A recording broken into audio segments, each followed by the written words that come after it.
Kom ons sluit die oë, dan dra ons die samekoms aan die Here op. Liefdevolle Hemelse Vader, wat 'n genade gawe uit U hand uit en 'n vergunning aan ons dat ons hier by mekaar kan kom.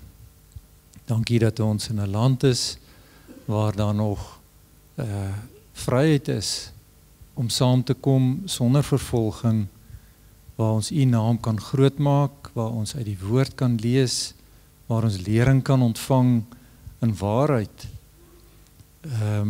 en nie daarvoor vervolg word nie. Al weet ons dat die bose dit teestaan en U werke teestaan, maar baie dankie dat ons hier by een kan wees. Ons wil U groot maak, Vader,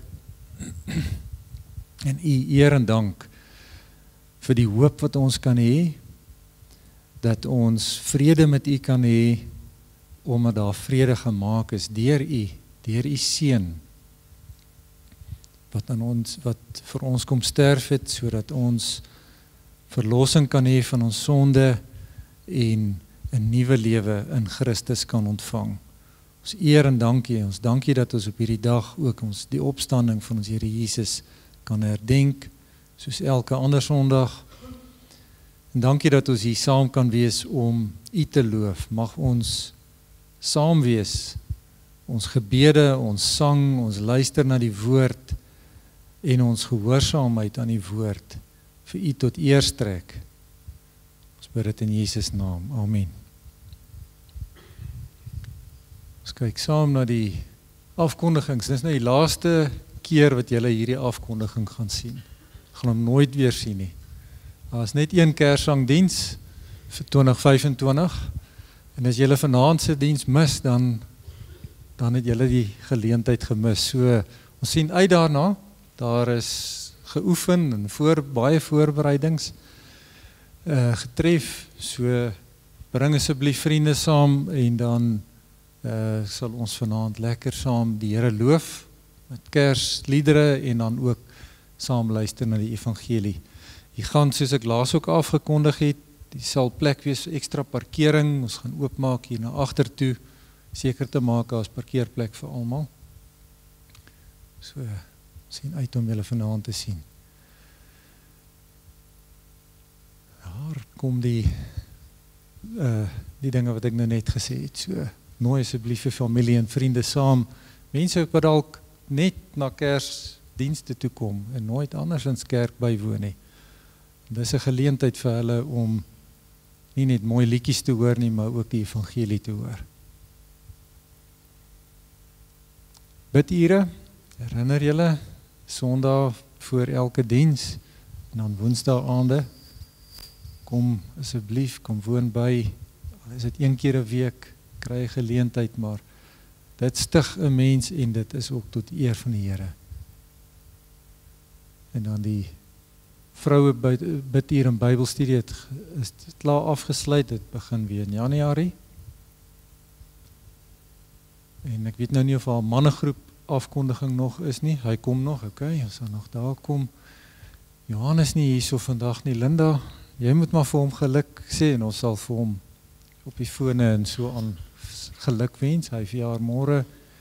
En Elise Pelser, sy is in die Kaap, julle sal haar nommer in die boekie kry. Nee, so, dit is so Theo, so Theo se tannie Elise, nee, ek dink nou aan Elise in die Kaap.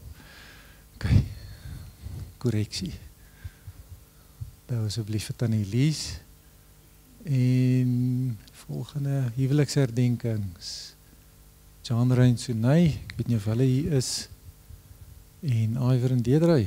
Ja, mag die Here vir julle seën in die nuwe jaar saam en dankie vir julle voorbeeld, albei van julle. Ons eer die Here vir wat hy in en deur julle doen.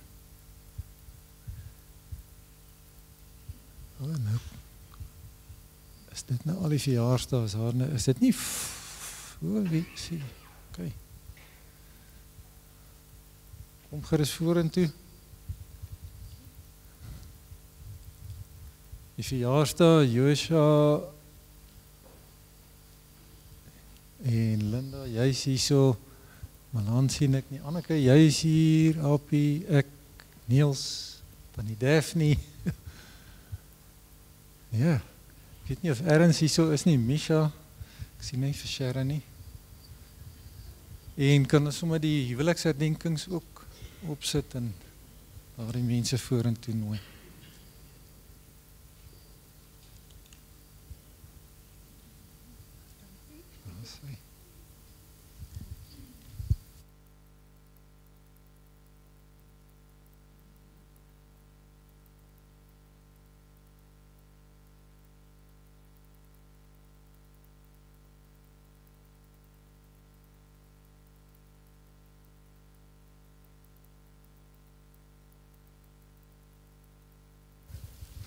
Kom ons sing saam. Laat Here sien en opkom, die sy Sion overstaan, die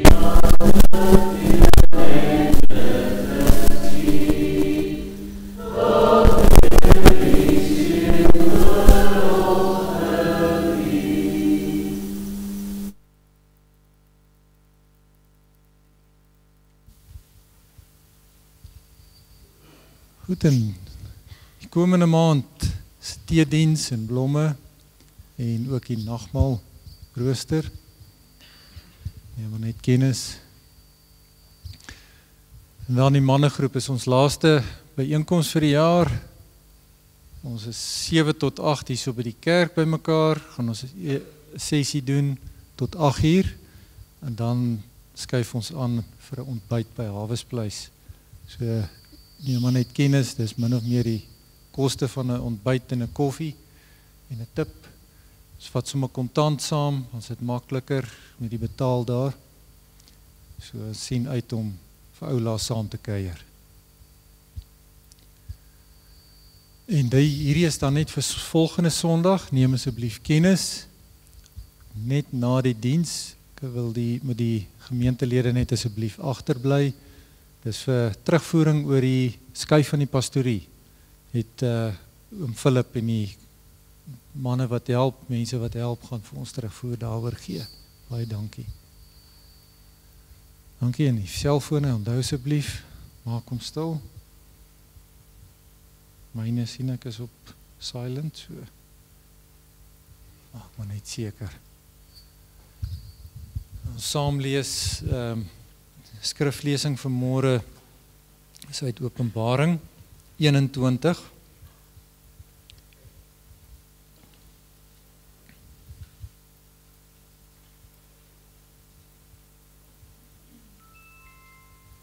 Ja, daai een is nog nie silent nie.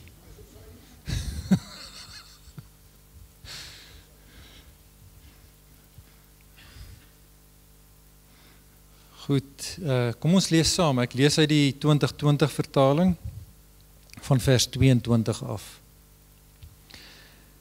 En dit gaan oor die nuwe Jerusalem. 'n Tempel het ek egter nie in haar gesien nie, want die Here God, die Almagtige en die Lam is haar tempel. Ook het die stad nie die son en die maan nodig om haar te verlig nie, want die heerlikheid van God het haar verlig, en die Lam is haar lamp. En die nasies sal leef in haar lig, en die konings van die aarde sal hulle heerlikheid na haar toe bring. Haar poorte sal bedags nie gesluit word nie, en daar sal ook nie meer nag wees nie. Hulle sal die heerlikheid en die eer van die nasies na haar toe bring. En niks wat besoedel is, en niemand wat iets gruweliks en vals gedoen het, sal ooit toegang tot haar kry nie. Slegs hulle wat opgeteken is in die boekrol van die lewe van die Lam. Tot sover.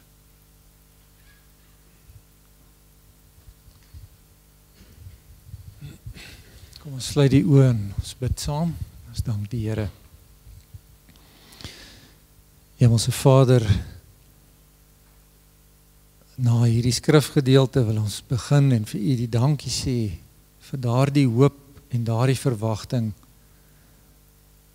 van die nuwe Jerusalem, waar U die tempel is, waar U die lig is, en die lam die lamp is, waar daar geen onreinheid is, geen mense wat afskuwelike dinge gedoen het, of valse dinge nie.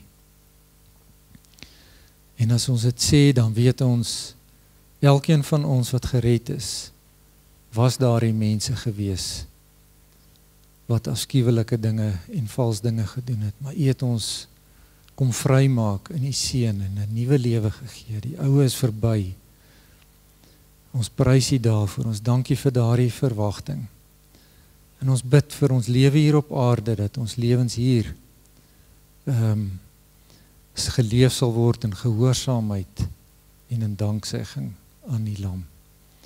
Ons wil vir U dankie sê, Vader, dat U vir ons voorsien in al ons behoeftes, dat U ons leer, dat U ons dissiplineer, dat U ons tugtig na Christus en die beeld van U seun in ons vorm.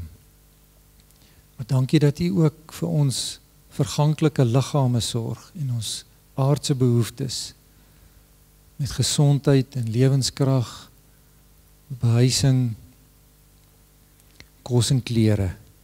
Ons dankie daarvoor. En ons wil dankie sê dat U vir hierdie gemeente ook finansiëel versorg. En ons bid dat U sal voortgaan om dit so te doen en dat U in elkeen van ons sal werk om te gee en deel te neem in U voorsiening, soos U dit vir ons elkeen op U hart lê. Want uit U kom alles wat ons het en aan U behoort dit. Ons prys U naam. Amen. Dit is tyd vir U kinderstorie. Malan en Mia en Adrian en Niklas en elkeen wat hier is, kom julle. Jy kom? Nee, kyk.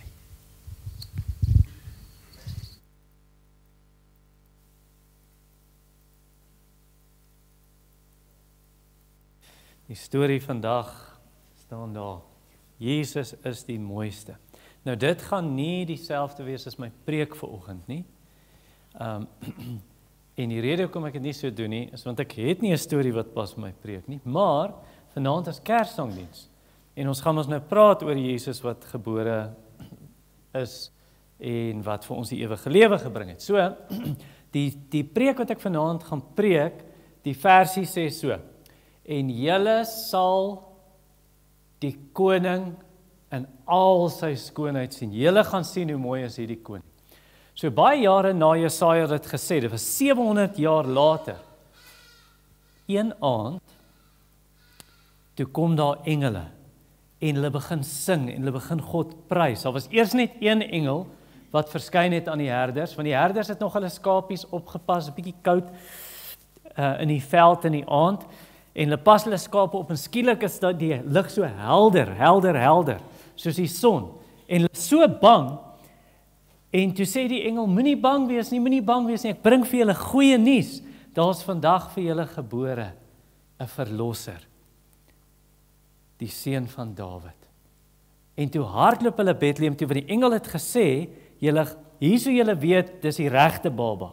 Die baba gaan nie in 'n bedjie lê of in 'n hospitaal nie, die baba gaan in 'n krippie lê. Nou krippie is waar jy mos die kos vir die beeste gesit het en die donkies.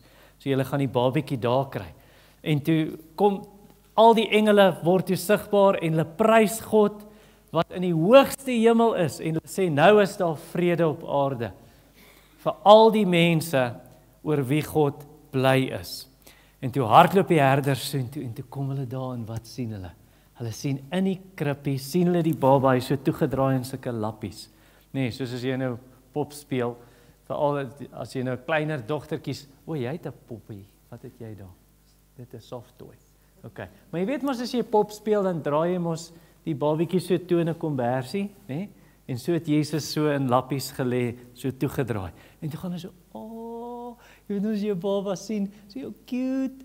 En hulle sien die baba lê daar en hy's mooi, maar die herders het nie net 'n mooi baba gesien nie. Hulle het iets anders ook gesien, want die engele het vir hulle gesê, hierdie is die seun van God. En hulle het vir Maria vertel en vir Josef vertel wat die engele gesê het. En toe het Maria net so gegaan. Dit was vir haar so spesiaal. En sy wou dit nooit ooit vergeet nie. En toe later, paar maande later, toe kom die wyse manne met hulle kamele, want hulle het van 'n ver land af gekom. En toe volg hulle 'n ster, en toe die ster so gaan stil staan bo 'n huis, want Jesus was in daai huis. En toe gaan hulle ook in, en hulle het nie net 'n klein seentjie gesien nie, hulle het iets anders gesien, want hulle het geweet wat die Bybel sê.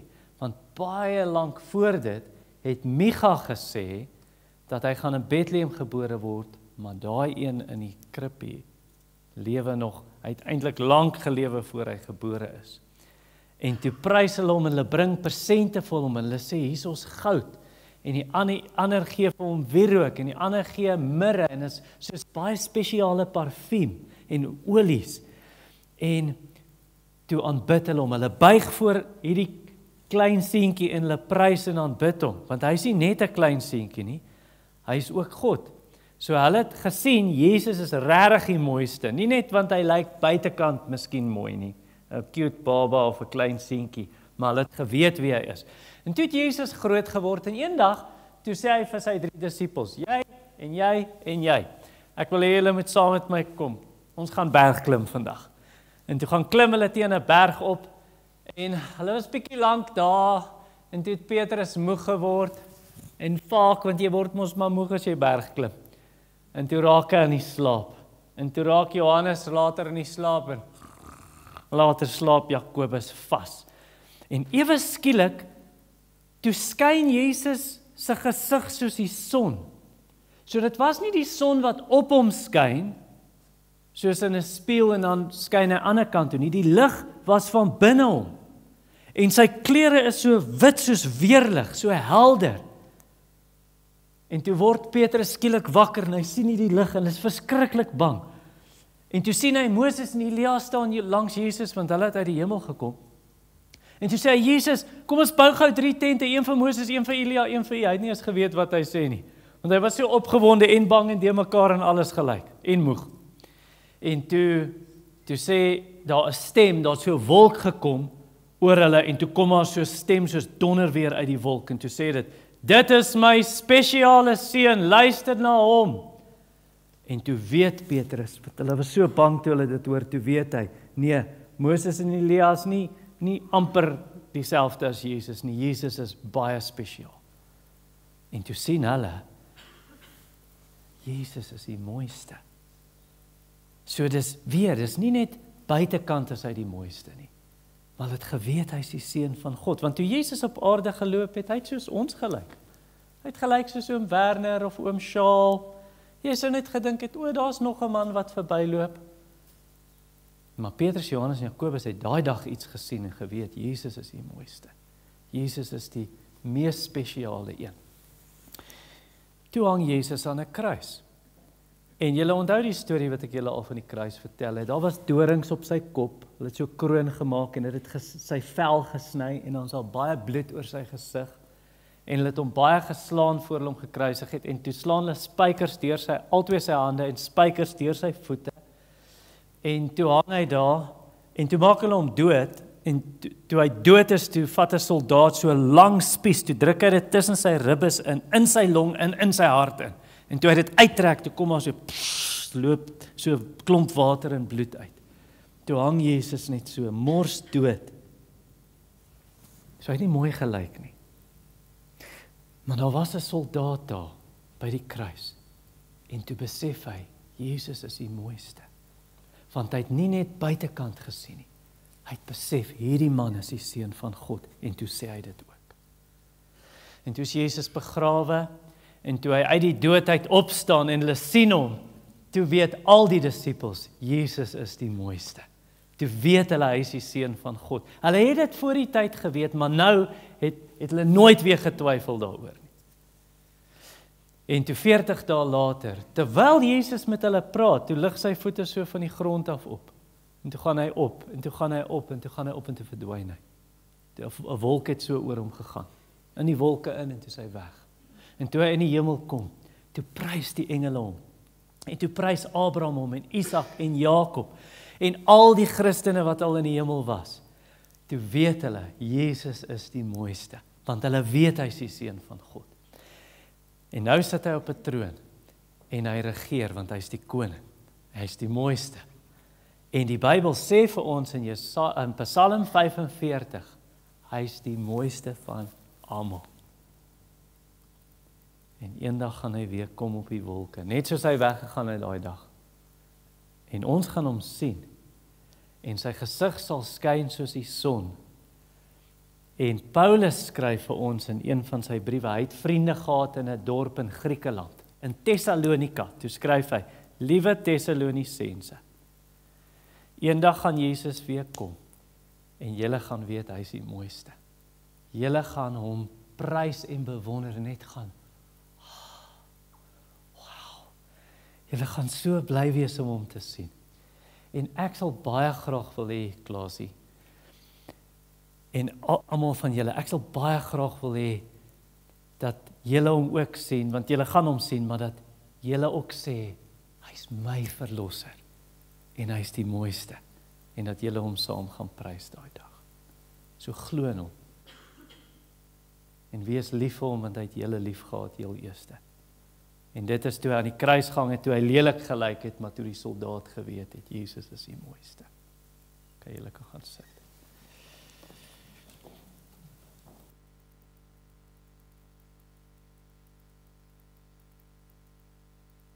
Sendinggebed, Gideon, was nie volgens sendinggebed nie. Goed, dan gaan ons saam sing as gemeente.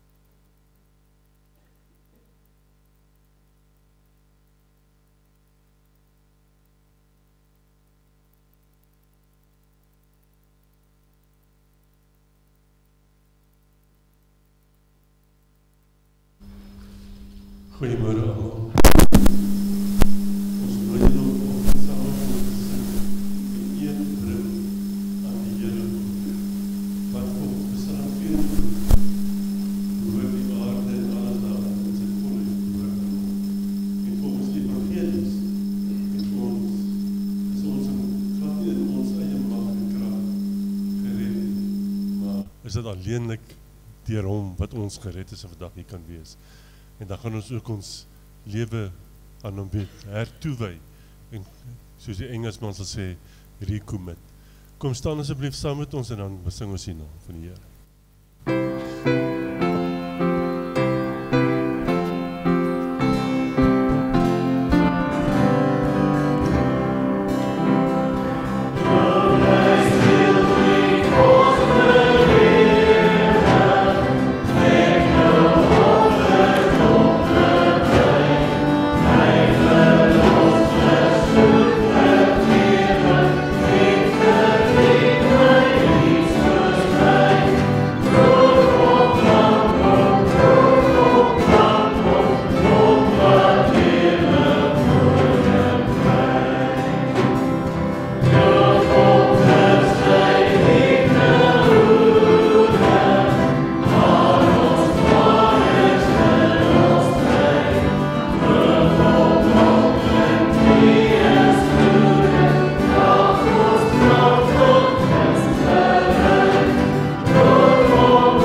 Jy kan oopmaak by Haggai hoofstuk 2. Nou, as jy nie weet waar Haggai is nie, gaan Matteus toe en 3 boekies terug. Maleagi, Sagaria en dan Haggai is derde laaste. Of soos my vriend Janie Vosloos sê, as jy nie weet waar Haggai is nie, maak jou Bybel toe, dan kyk jy daar waar die bladsye nog wit is, waar jy nie baie gelees het nie. Daar's Haggai. Goed, so Haggai hoofstuk 2, ons het verlede week 'n reeks begin in Haggai, en net 'n kort reeksie, ek dink so 3 preke, en ons deur die boek, is die tweede kortste boek in die Ou Testament. En vanoggend kom ons by 'n gedeelte wat ek genoem het die tema van wanhoop tot heerlikheid. Klink baie soos in Louis se preke op Habakuk, nee, van vertwyfeling tot vrees, of vrees tot vertroue. So van wanhoop tot heerlikheid is dan die titel vir hierdie hoofstuk. Net die eerste 9 verse, kom ons bid saam. Hemelse Vader, ons dankie dat ons vanoggend u woord oop het voor ons en gee aan ons 'n besef in ons harte. Nie net iets in ons gedagtes wat ons weet kognitief of intellektueel nie, maar 'n besef in ons harte. Ons het hier te doen met die lewende en kragtige woord van God. En ek bid dat u dit so bring aan ons as die skrifte nou oopgemaak word. Dat ons harte warm gemaak word, dat ons harte aangespreek word, dat ons harte verslae sal wees, dat ons harte bemoedig en vertroos sal wees. En dat die lig van die evangelie in ons harte skyn, sodat ons helder kan sien. En ons bid dit in Christus naam. Amen. Nou die afgelope week, ek wil dit minder as 7 dae maak. Ek kan sê die afgelope 4 dae, het 2 mense vir my gesê, ek wou opgee. Dinge was so moeilik, die afgelope maand, ek wou net opgee. Ek wou net sê, Here, kom vat my maar weg. En ek het 'n vermoede, daar's 'n paar van julle wat so gevoel het hierdie jaar, want dinge was so moeilik. Die beproewings was so swaar gewees. Israel het so gevoel. Hulle het gevoel, ons wil net opgee. Want hulle het nou die tempel herbou, julle onthou hulle het opgehou vir 'n ruk, wat ek laasweek gepreek het, want die regering het gesê, hulle mag nie verder bou nie. Nee, die koning van Persië. En toe wou hulle opgee. En hulle bou toe nou maar hulle eie huise, en toe preek Haggai in hoofstuk 1 en sê, moenie opgee nie. Hou aan die Here dien. Hou aan bou, die Here is met julle. Moenie jou eie huis gaan mooi maak en die Here se werk ly skade nie. En toe kom dit nou op 'n punt wat in hoofstuk 2 hulle maar weer wou opgee. Maar die Here het hulle kom lei van wanhoop tot heerlikheid. In Engels, from despair to glory. En kom ons kyk hierna in vers 1 tot 9. Op die 21ste dag van die 7de maand het die woord van die Here gekom by monde van die profeet Haggai. Sê vir Serubabel, seun van Sealtiel, die streeksgouverneur van Juda, en vir Josua, seun van Josadak en hoëpriester, en vir die wat oorgebly het van die volk, wie onder julle het oorgebly wat hierdie huis van die Here in sy vroeëre heerlikheid gesien het? En wat sien julle nou daarvan? Lyk dit nie na niks teen die vorige een nie. Daarom, hou moed, sê die Babel, is die uitspraak van die Here. Hou moed, Josua, seun van Josadak en hoëpriester. Hou moed, volk van die land, is die uitspraak van die Here. Werk, want ek is by julle, is die uitspraak van die Here, heerser oor alle magte. Dit is die belofte wat ek teen julle afgelê het toe julle uit Egipte getrek het. My gees sal altyd in julle midde bly. Moenie bang wees nie. Die Here, heerser oor alle magte, het immers gesê, nog een keer, binnekort, sal ek die hemel en die aarde en die see en die droë grond laat bewe. Ek sal al die nasies laat bewe, en hulle sal kom met al hulle skatte, en ek sal hierdie huis met heerlikheid vul, sê die Here, heerser oor alle magte. Aan my behoort die silwer, en aan my die goud, is die uitspraak van die Here, heerser oor alle magte. Die heerlikheid van hierdie huis sal groot wees, nog groter as tevore, sê die Here, heerser oor alle magte. En op hierdie plek sal ek vrede gee. Dis die uitspraak van die Here, heerser oor alle magte. So hier's 2 beloftes in hierdie teks. Die eerste is 'n belofte vir die hede en die tweede is 'n belofte vir die toekoms. So kom ons kyk eers na die belofte vir die Here in vers 1 tot 5. Nou ek het nou 'n goeie vermoede wat gaan gebeur einde Desember. 'n Klomp van ons gaan nuwejaarsvoornemens maak. Onder andere hierdie jaar gaan ek gewig verloor. En jy gaan ophou voor einde Januarie. Dis wat hierdie volk gedoen het. Dis wat hulle gedoen het. Hulle het hierdie goeie voorneme gehad. Hulle het gesê, kom ons herbou. Haggai is reg. Die Here het gesê, ons moenie moet opgee nie. Ons moet sy huis bou. En dis nou die einde hoofstuk 1. En die heel laaste vers in hoofstuk 1 sê vir jou die datum wat hulle begin het. En as jy nou gaan meet teen die eerste vers in hoofstuk 2 wat die datum is minder as 3 weke toe gee hulle op. Minder as 3 weke toe verloor hulle moed en hulle verloor stoom. En die rede hoekom hulle moed verloor het, hulle voel so klein. Ons is so klein volk, jy sien nogal in hoofstuk 2 wat hy sê, die oorblyfsel, julle wat oorgebly, daar is nie baie oor. Die vyand is so sterk, ons is so swak, ag, en sies tog, kyk hierdie jammerlike ou tempel wat ons bou, so pitiful. In vergelyking met die vorige tempel, die tempel van Salomo, kyk op die skerm gou daar. Kan vir ons 2 aangaan. So daar is Salomo se tempel, daar sien jy 3 plekke op die skerm sien jy mannetjies. Hier onder in die hoek linkerkant staan 'n man met wit klere aan, daar op die brandofferaltaar, op die trappe staan 'n man en binne-in is 'n man met blou klere, die hoëpriester. En dan sien jy nou alles is met goud oordek, van vloer tot die mure en al die meubels in die tempel en hoe groot en heerlik dit is en hoe pragtig die klippe en dan al die brons, die koper hier aan die buitekant, koperpilaar en die kopersee hier met die water hier onder, staan op koperosse. En volgende ene, en daar is nou 'n bietjie nader, ingezoom. Sien jy Salomo se tempel, man, dit sê mos in die Bybel, in Salomo se tyd, silwer was nie iets werd nie. Goud, alles is goud. Goed, dan die volgende prentjie, daar sê die Babelse tempel, dis nou hierdie tempel, en daar gaan hy 2. Ag, dis nou nie baie indrukwekkend nie, hulle het nou nie regtig goud om alles mooi te maak binne ook nie. Sommige maar net gewone klip en lyk nie so indrukwekkend nie. Volgende een, daar is nou Herodes se tempel, is nog groter as Salomo se. So hier onder by die trappies sien jy 'n mannetjie aan binnekant, is so klein, wel kan jy nie eens sien nie. Dit wys uit hoe groot hierdie tempel was.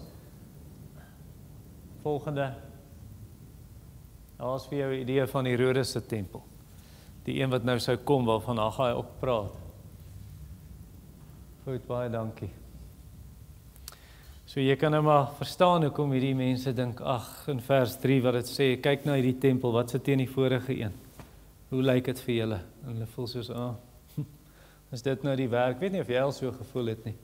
Jy het al gewonder, ag, wat 'n verskil maak ek nou regtig by die werk? Ek is nou 'n Christen, maar wat 'n verskil maak ek in my familie?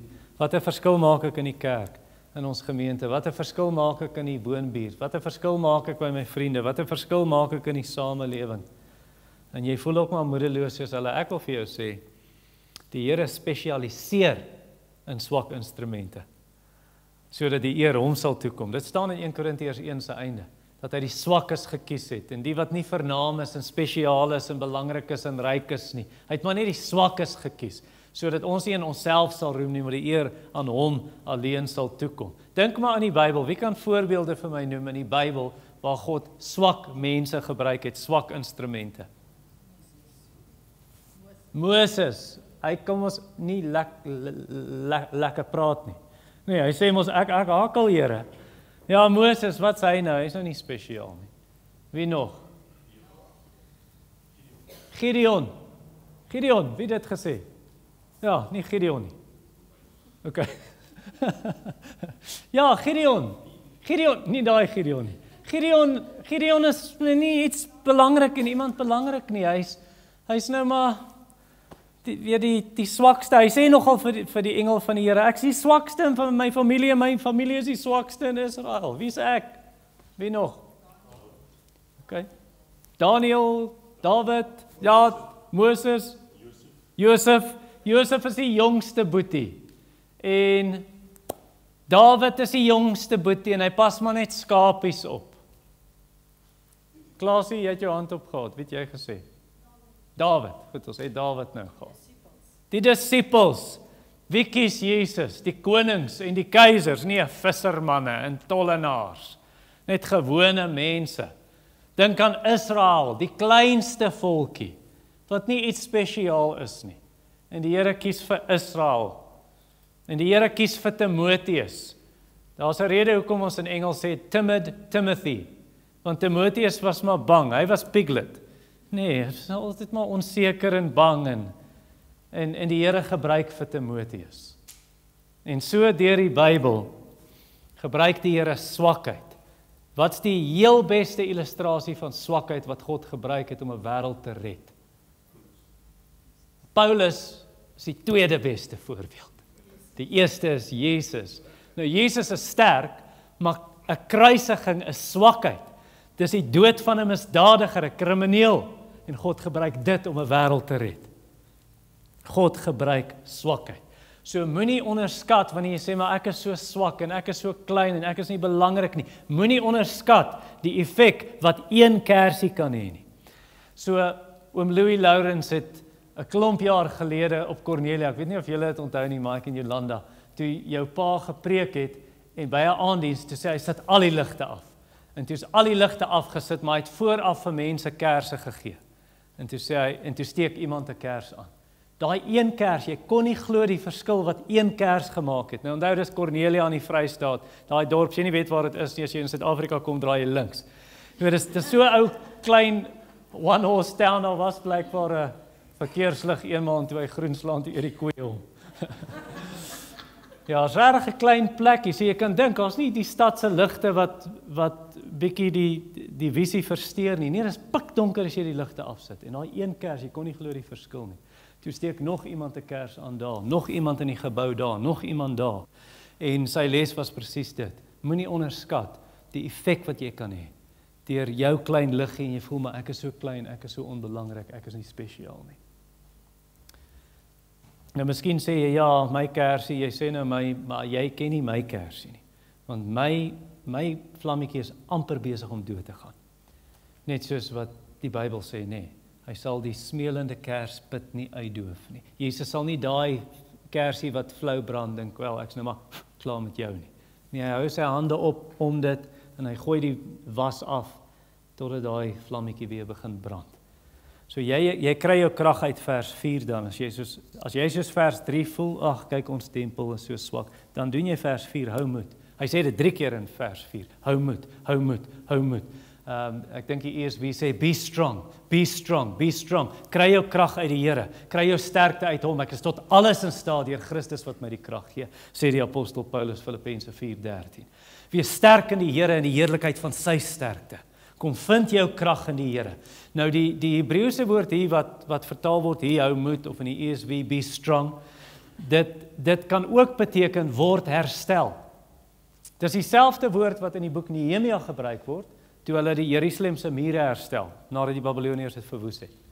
So die mure word herstel. So ek dink die gedagte hierso is, God moet eers sy volk herstel, voor hulle die tempel kan herstel.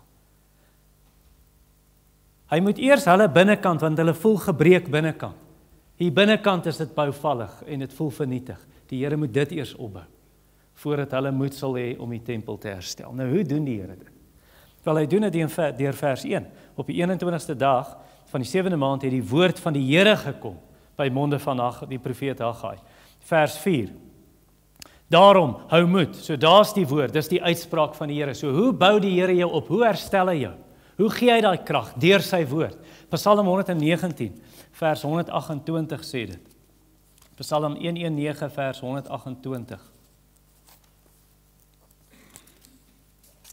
Hoor wat sê die psalmskrywer.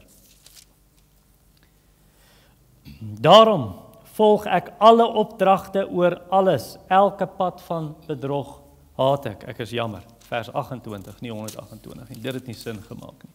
Psalm 119 vers 28. My lewe vloei weg van verdriet. Rig my op volgens u woord. Gee my krag volgens u woord. So laat jy in die woord van die Here kom. En die is van julle weet ek, jy voel na hierdie jaar afgemat, jou wiele is pap. Jy voel dit was 'n taai jaar gewees. Dit was 'n moeilike jaar gewees. Dan wil ek vir jou sê, soos 'n predikant vir my gesê het, en toe ek so gevoel het. Toe sê hy vir my, hou jou oë vasgenaal op die skrif, op God se woord, want daar gaan jy die regte beeld en die regte visie van Christus kry, in die woord. Kom in die woord. Of soos Braam Hatting, party van julle ken vir Braam Hatting, wat by ons gemeentekamp gepreek het. Ek en Braam bel mekaar elke tweede week, doen ons 'n video call. En Braam het my gehelp toe ek so gevoel het soos hierdie mense. En Braam het vir my gesê, goed, ek gaan vir jou gee 2 Korintiërs 10 om te gaan lees hierdie week. Ek wil hê jy moet dit 18 keer deurlees, want daar's 18 verse. So gaan lees dit vir 18 dae. En toe sê hy hierdie woorde, so lees die woord van die Here so, en dan kyk ons wat doen die Here. En die Here het wonders gedoen daardeur, deur my so op te tel, deur sy woord en my krag te gee. Nou, jy kan dalk wonder, wel, 'n ou boek, hoe gaan die Here my oplig en my nuwe krag gee deur 'n ou boek wat 'n paar duisend jaar gelede geskryf is? Luister, hier is nie enige ou boek nie. Hierdie woord is lewend en kragtig, skerper as enige tweesnydende swaard. Hierdie boek versterk die innerlike mens deur die Gees. En wat die Here dan kom doen is die tweede deel van vers 4. Werk, want ek is by julle, is die uitspraak van die Here Heerser oor alle magte. Hy het in hoofstuk 1 ook gesê, vers 13, ek is met julle, sê die Here. So dis nie net dat hy vir jou 'n boodskap stuur, as Werner nou iewers is vir werk, en hy bel vir Anneke, en hy's vir 2 weke weg, en Anneke voel maar nou 'n bietjie eensaam en hartseer, en iets het by die werk gebeur, en dan praat Werner daar moet in oor die foon. Nee, dis indirek.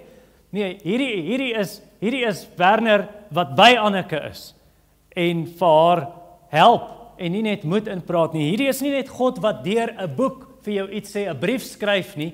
Hierdie is God dat wanneer jy daai boek lees, dis lewend en kragtig, en die Here self is by jou. Soos vers 4 se einde sê, ek is met julle, sê die Here. Werk, doen die werk, ek is by jou. Nou in die Ou Testament was dit dat God by hulle was. Hoe? Vers 5 sê vir jou, dit is die belofte wat ek teenoor julle afgelê het toe julle uit Egipte getrek het, my Gees sal altyd in julle midde bly. So hierdie is God wat by ons is deur sy Gees. Nie deur krag of deur geweld nie, sê die volgende boek Sagaria, maar deur my Gees, so spreek die Here. Maar dis die Ou Testament. Hoe verander daai versie in die Nuwe Testament? Hy sê my Gees is in julle midde. Hoe verander dit in die Nuwe Testament, Joshua? Die Gees is in jou. Dis nie net my Gees is nou in julle midde nie, my Gees woon nou in jou. Die kragbron is in jou. Soos Efesiërs 3 vers 16 en vers 20 sê, dat jy in die innerlike mens versterk mag word deur die Gees. Of in vers 20, of vers 21, dan sê aan vers 20 of 21 aan hom die heerlikheid, nee, ek ook, vers 20. Nou aan hom wat mag het om te doen ver bo alles wat ons kan bid of dink, volgens die krag wat in ons werk. Dis Johannes 14 vers 17, my Gees sal by julle wees vir ewig en in julle. My broer het dit so geïllustreer, 'n klomp jaar terug, ek onthou die illustrasie. Hy sê, dis nie soos 'n Bosch boor, wat jy inprop by die muur en nou boor jy nie. Nou trek jy uit daai kragpunt uit nie. Nee, dis 'n battery wat gelaai word, dis 'n koordlose boor, die battery is een met die boor. En so die Gees woon in jou. Dis Christus in jou, jy's een met hom. En dis sy krag waaruit jy tap, en jy word versterk, en jy word vernuwe, om te doen wat jy moet doen. Nou iemand kan vra, maar wat van Samson? Want jy sien in Samson se storie oor en oor, en die Gees van die Here het op Samson gekom. Die Engels sê, the Spirit of the Lord rushed upon Samson. En dan het hy krag. Maar dan kom daar 'n deel in die storie wat sê, en die Here het Samson verlaat, en hy was nie eens daarvan bewus nie. So kan dit nie met jou gebeur, ja, die Gees woon nou in jou, maar gaan nog nie 'n tyd kom wanneer die Gees jou verlaat nie. Wat sê vers 5 vir ons? Dit is die belofte wat ek teenoor julle afgelê het toe julle uit Egipte getrek het, my Gees sal altyd in julle midde bly. God het 'n eed gesweer, God het 'n verbond gemaak, plegtig, om te sê my Gees sal altyd in julle midde wees. Dit het hy vir Israel gesê in hierdie verse. Ek is julle God. Julle is my volk. Ek het julle verlos uit Egipte. Ek het julle vrygemaak. En God, en ek sal nie die versekeringsmaatskappy se naam noem nie, maar hy lieg nie soos party versekeringsmaatskappye nie. Want daar was onlangs 'n insident en toe sê die versekering, die bedrag is soveel, maar jou bybetaling is amper die hele bedrag, ons betaal net R45. Dink ek julle skelms. Julle kry elke maand meer as R600 en nou gebeur hierdie ding met die kar en die versekering sê ons kan eis en dan sê hulle nee, jammer. The excess is so much. God is nie so nie. God maak nie 'n belofte en dan sê hy jammer, jy het nie die fyn skrif gelees nie. God hou sy beloftes. God het 'n eed gesweer. En God praat nie net nie. Ons weet hy kan nie lieg nie, nê? Want hy sê in Jesaja 54 vers 10, al sou die berge wankel, ek sal nie die vredesverbond breek nie. Ek het 'n eed gesweer. Die berge kan liewer wegsmelt voor ek my woord sal breek. Die Nuwe Testament, Hebreërs 6:18 praat van God wat nie kan lieg nie. Nou sê jy goed, jy sê hy kan nie lieg nie, maar hoe weet ek? Hy het dit net gesê, hoe weet ek kan sy woord vertrou? Because he puts his money where his mouth is. Hy sê nie net nie. Hy het dit geseël met sy eie bloed. Hierdie beker, wanneer Jesus die nagmaal instel, is die nuwe verbond in my bloed. Ek het dit geseël. Ek praat die waarheid. Julle kan my glo. Julle kan my vertrou. So ek wil vir jou aanmoedig, as jy voel, maar hoe weet ek kan die Here vertrou? Vers 5 se begin. Ek het 'n belofte gemaak. Ek het 'n verbond gemaak. Ek het 'n eed gesweer. En dit kan jy sê van Jesus ook. Jy kom terug na die kruis toe. En God sê, hy wat sy eie seun nie eers gespaar het nie, maar hom oorgegee het vir ons almal. Hoe sal hy ons nie ook dan alle dinge genadiglik skenk nie? As hy sy lewe vir ons gegee het, hoe gaan hy jou nie help in 2025 hier aan die einde na 'n jaar van krisisse en probleme nie? Hoe gaan hy nie dieselfde God wees in 2026 nie? En tot die einde van jou lewe en vir ewig, want God verander nie. Selfs al vir ander mense. So wanneer die duiwel weer kom en hy wil jou afbreek en hy gooi vers 3 voor jou gesig en sê, kyk hoe jammerlik lyk julle werk vir die Here. Kyk hoe jammerlik is jy man, jy noem jouself 'n Christen. Jy kan nie eens opstaan nie, jy is so swak. Dan gaan jy terug na God se verbond toe en sê, God het 'n belofte gemaak. En God sal daai belofte hou, hy is met my. En sy gees is in my. So moenie vrees nie, einde van vers 5. Moenie bang wees nie. Wat is die verbod, nie gebod nie, so doen dit en doen dat nie, maar verbod, moenie dit doen nie. Wat is die verbod wat die meeste voorkom in die Bybel? Moenie bang wees nie. En dis wat Jesus ook vir die disippels gesê het, moenie vrees nie, moenie vrees nie. Die meeste, van enigiets wat hy gesê het vir hulle, enige verbod was, moenie bang wees nie. Want die Here is met ons. Jesaja 41 vers 10 sê dit mos, nee. Moenie vrees nie, moenie angstig rondkyk nie. Want ek is jou God, sê die Here. Ek is met jou, ook help ek jou, ook ondersteun ek jou met my reddende regterhand. Ek is by jou. En dan in vers 13 en 14, o wurmpie Jakob, hoekom is jy bang? Ek is met jou. En dan hoofstuk 43, as jy deur die riviere gaan, ek is met jou. As jy deur die vuur gaan, ek is met jou. En party van julle het hierdie jaar deur die riviere gegaan. Party van julle het hierdie jaar deur die vuur gegaan. Maar die Here het gesê, ek is met jou. En hy hou sy beloftes. Ons kan hom glo. Moenie vrees nie, glo nie. Want die Here is vir my 'n helper, ek sal nie vrees nie, wat kan 'n mens aan my doen? So is hier van julle vanoggend en jy vrees. Ek is so. Ek vrees. En dan moet ek hierdie beloftes onthou. Ek het onlangs 'n onderhoud gekyk waarin 'n man 'n onderhoud voer met 'n baie bekende prediker se vrou. Die prediker is dood in 2017. Baie van julle lees sy boeke en luister sy preke, R.C. Sproul. En toe vra die man vir R.C. Sproul se vrou. Hy sê yes, but R.C. was amazing and he was very privileged because he wasn't afraid. Toe sê sy, wait a minute. How do you know my husband wasn't afraid? He was afraid often. And didn't R.C. teach us? Before you can have courage, you need something else. What is that? Fear. Want jy kan nie courage hê, dapperheid hê, vrymoedigheid hê as jy nie eers vrees gehad het nie. Courage is not the absence of fear, it's overcoming fear. It's the presence of fear and you overcome that fear. En jy doen dit in die Here, want hy sê moenie vrees nie, ek is met jou. Tweede belofte. So die eerste dan 'n belofte vir die Here, die tweede een is 'n belofte vir die toekoms in vers 6 tot 9. 1940, 1941. Toe kom die Nazis met hulle bombers, met hulle vliegtuie in Brittanje in en hulle vee Londen, baie groot dele van Londen gelyk met die aarde. Hulle bom daai plek, het jy dit nie herken nie, dit is net gebreekte geboue en rommel wat oral lê, en ander dele in Engeland. En baie jare voor dit, so 2600 jaar voor dit, toe is daar 'n ander weermag wat kom in Jerusalem, in die Babyloniërs, en hulle vee Jerusalem gelyk met die aarde, en hulle verwoes die tempel. En 70 jaar nadat die Babyloniërs Jerusalem verwoes het en die tempel verwoes het, toe preek Haggai en hy sê herbou. Dit is eintlik so 'n bietjie langer as 70 jaar, maar toe hulle hier nou begin besef, ons laat nou hierdie tempel al, die fondasie al vir hoe lank staan ons het begin bou, is presies 70 jaar. En toe begin hulle daai tempel herbou. Maar ongelukkig is daar 'n vers 6 in Haggai 2. Want vers 6 sê, die Here heers oor alle magte het immers gesê, nog een keer binnekort sal ek die hemel, die aarde, die see en die droë land laat bewe. Ek gaan alles skud, sê die Here. En die Hebreëus gebruik hier 'n vorm, die werkwoord, wat beteken, God gaan 'n reeks skuddings veroorsaak. En is nie net die aarde wat geskud word nie. Hebreërs 12 haal hierdie versie aan. Sê is nie net die aarde nie, maar die hemel gaan ook geskud word.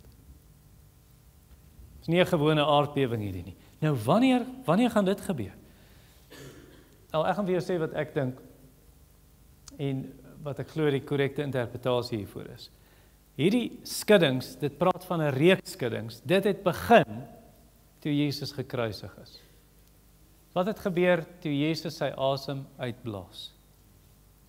Toe is daar 'n aardbewing en ek dink nie net die aarde het geskit nie. Ek dink hemel, aarde, see, alles het geskit, want hierdie is die seun van God wat sterf. En dan by Jesus se opstanding, Matteus 28, is daar weer 'n aardbewing. So dis waar die skudding begin. En daai skudding, sê die teks vir ons in vers 7 en 8, lei daartoe dat die nasies geskit word, dat die nasies instroom, dat die nasies hulle rykdom bring, hulle skatte bring, want vers 8 sê die goud en die silwer in die wêreld is myne. So dit wat julle vir my bring was in elk geval myne in die eerste plek. Ek het dit eers vir julle gegee. Julle gee net 'n stukkie terug. Dis alles myne. So Israel. Hierdie ou tempeltjie wat so jammerlik lyk. Julle dink ons het nie eens goud om dit mooi te maak binne nie. Die goud en die silwer in die wêreld is myne. Ek gaan dit mooi maak. So die nasies stroom in. En dit kry ons in Jesaja byvoorbeeld. Hoofstuk 2 wat sê al die nasies sal kom, hulle sal na Jerusalem, na Sion toe stroom en sê, kom ons gaan aanbid die Here. Die woord van die Here gaan uit vanuit Jerusalem. Kom ons gaan hoor sy woord. En dan in Jesaja 60 van vers 4 af, van sê dat die nasies gaan kom met al hulle weelde, al hulle skatte en hulle gaan dit bring vir die Here. En hulle gaan hulle goud bring. En hulle sal hulle silwer bring en edelsteen en alles wat hulle het en hulle sal die Here kom aanbid. En ek glo dat daai profesie reeds in vervulling, ek gaan nie sê in vervulling gegaan het asof dit klaar is nie, want dit gaan nog steeds aan. En dit sal op 'n groter skaal aangaan later, in die toekoms. Maar, dat dit het begin in die tyd toe Jesus op aarde was. Want hy het gesê, as ek van die aarde verhoog word, gaan ek al die nasies na my toe trek. En dan sien jy hoe die nuwe tempel gebou word. En dit begin, Paulus beskryf dit in Efesiërs 2. Ek het laasweek net so dit vir jou opgesom, maar kom ek lees dit vir jou. Efesiërs 2, vers 19 tot 22. So is julle dan nie meer vreemdelinge en bywoners nie. Julle heidene, julle is nie meer vreemdelinge, julle is nou medeburgers van Israel, sê hy, 'n nuwe Israel, van die heiliges en lede van die huisgesin van God, gebou op die fondament van die apostels en profete met Christus self as die hoeksteen. In hom verrys hierdie hele gebou, 'n hele nuwe tempel. goed saamgevoeg tot 'n heilige tempel in die Here. In hom word julle ook saam opgebou tot woonplek van God deur die Gees. Julle is die tempel van die Heilige Gees. Julle is daai nuwe tempel. En dan as die nasies so inkom, dan is dit nie net vers 7 sê vir ons, ek sal al die nasies laat bewe, hulle sal kom met al die skatte, ek sal hierdie huis met heerlikheid vul, hierdie tempel, sê die Here, heerser oor alle magte. Dis nie net dat dit heerlik is, want hulle sien goud en silwer en edelstene nie.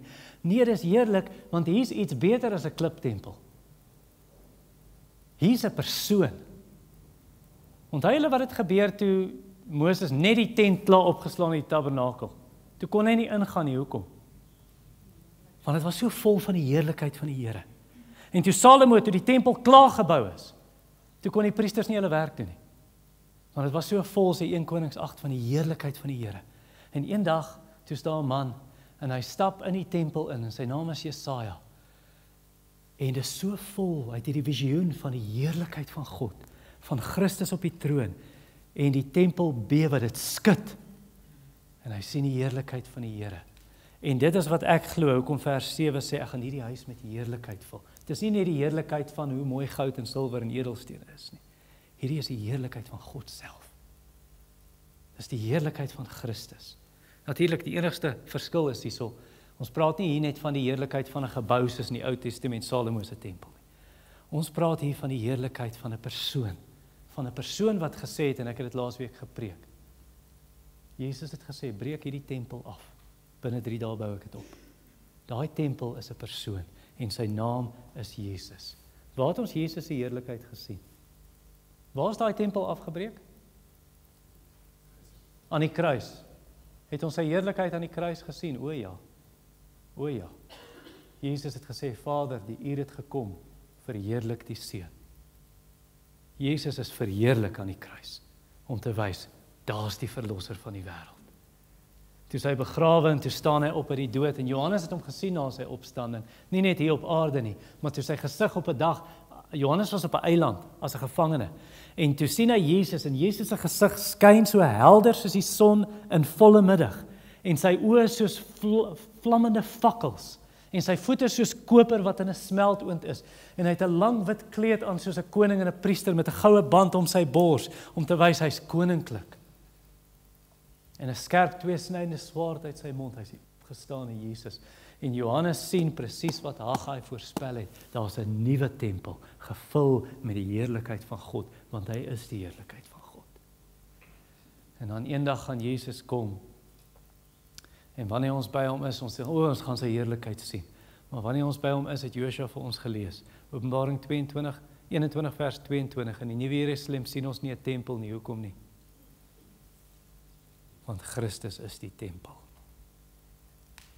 Hy is daai tempel. En dis wat ons sal sien. Nou daai Hebreëse woord hier, wat sê die nasies gaan hulle skatte in hierdie tempel inbring. Dit kan ook vertaal word, en die een Hebreëse woordeboek wat ek gebruik het, sê dit so. Dit sê, nie net die nasies sal hulle skatte in hierdie nuwe tempel bring na Christus en hom aanbid nie, maar hulle kom na hom wat die skat is. Hulle kom na hom wat die begeerte van die nasies is. Dis soos Jesus vertel het, daar was 'n man toe gaan stap hy eendag op 'n plaas, en hy stap so, en hy is in gedagte, en toe stamp hy sy voet teen 'n klip, en toe hy kyk, toe blink hierdie klip. En toe begin hy so, hy vat sy knipmes, en hy begin so van die grond en die klippe wegstoot, en hy sien hierdie is 'n stukkie koper wat uitsteek, want dit is 'n skatkis. En hy krap nog, en hy krap nog, en hy maak dit oop, en toes daar, meer as 'n leeftyd vir 100 mense se skatte in, van edelgesteentes en ander juwele. En hy maak dit net daartoe, en hy begrawe dit, en hy sit seker blare oor, en 'n bietjie gras, en krap mooi met sy voet weg, en hy gaan verkoop al sy besittings, want hy wil daai plaas koop. Hy sê vir jou, gee enige prys, gee my hierdie plaas, want hy weet wat's op daai plaas. En dan sal 'n man wat handel in parels, en hy kry 'n baie, baie kosbare parel. Hy het ook alles verkoop om daai parel te koop. En Jesus is daai parel, en Jesus is daai kosbare skat, en Paulus sê dit. Ek sal alles as gemors beskou, as die ashoop, as die vullishoop, as die rioolplaas.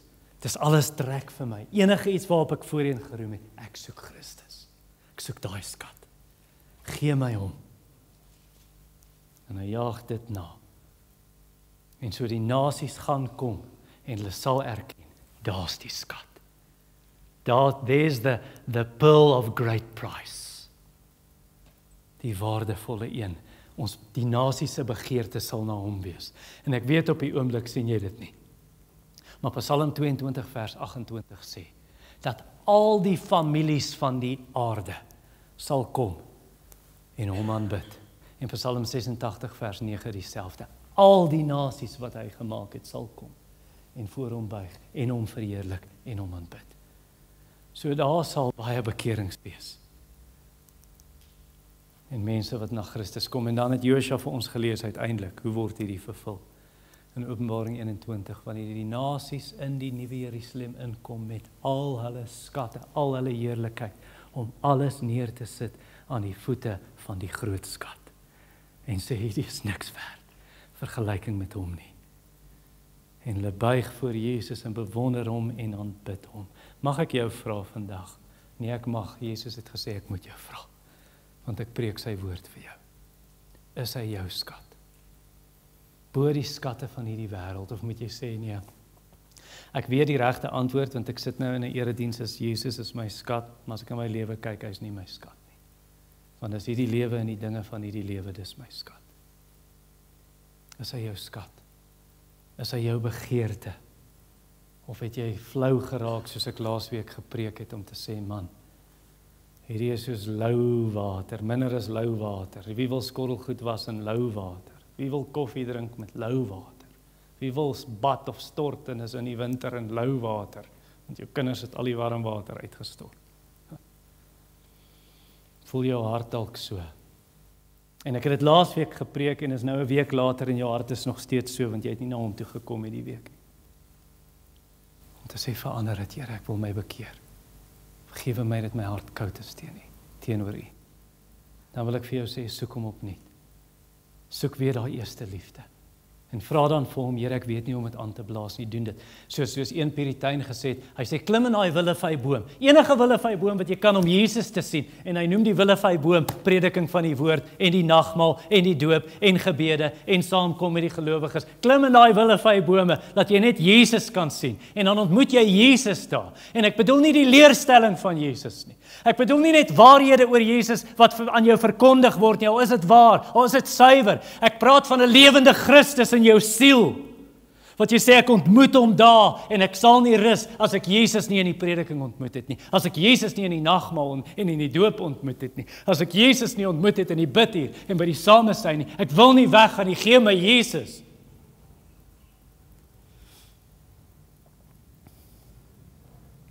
En so word jou hart 'n nuwe tempel. 'n Nuwe tempel vol van die heerlikheid van Christus.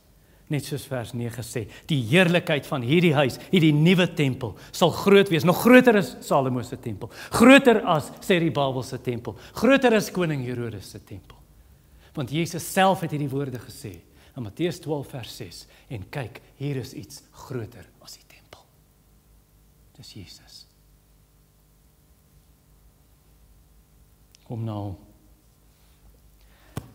Al die glorie wat jy in hierdie wêreld kan kry, al sy skatte, al sy weelde, al sy heerlikheid, it's fool's gold. Dis beriet. Beriet is fool's gold, is vals goud. Dis nie die regte ding nie. Kom vind Christus, suiwer keurgoud. Kom vind Christus, jou skat. Kom ons bid saam.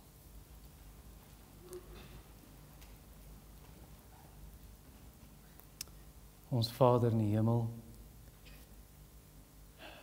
gee ons Jesus asseblief. Ons staan bakkant, gee ons Christus. Vir die wat reeds aan U behoort, en ons harte voel soms leeg, en ons harte staan koud teenoor U, gee ons Christus. Vir die wat nog in hulle verslawing vas is, in die bande, in die kettings, in die boeie van sonde en Satan, gee hulle Christus. Maak hulle vry. Wys vir hulle al daai goed wat hulle jaag is leeg, dit het hulle toe nie gelukkig gemaak soos hulle gedink het nie. Dit het nie hulle probleme en hulle hartseer opgelos soos hulle gedink het nie. Gee ons Jesus, die nuwe tempel, die ware skat, the pearl of great price, die begeerte van die nasies. Amen.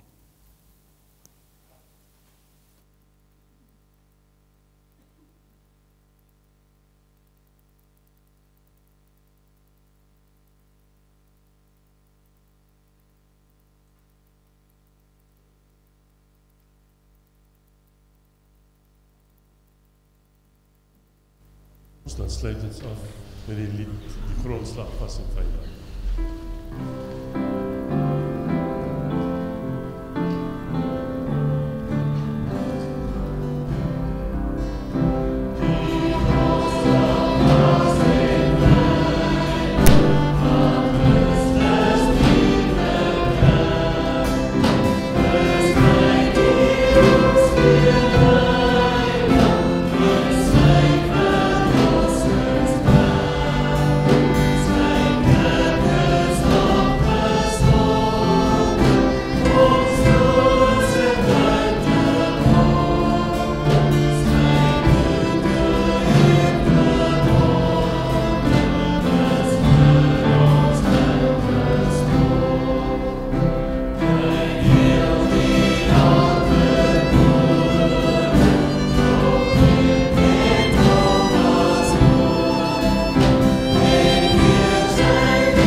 Ik wil afsluit met die laaste vers van Psalm 16.